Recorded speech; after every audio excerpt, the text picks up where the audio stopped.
This is my VT500 1983. It's got a 1985 carburetor in it, which seems to work quite well. Unfortunately, she's not in the best shape, so pardon that.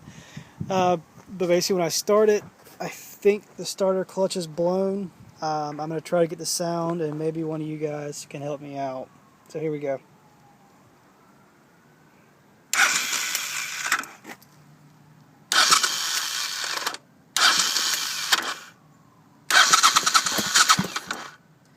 See, I mean, if I get a good crank on it, it starts great, but I can't get the thing to start, good enough.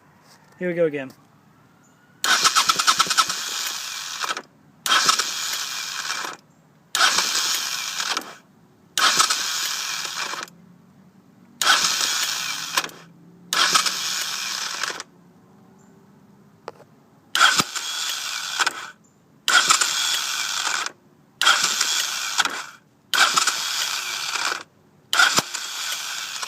On the inside of the crankcase, I don't have it open right now.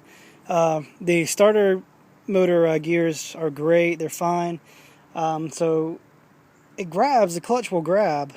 So I'm kind of guessing it's the springs or something like that. Anyway, thanks for your help.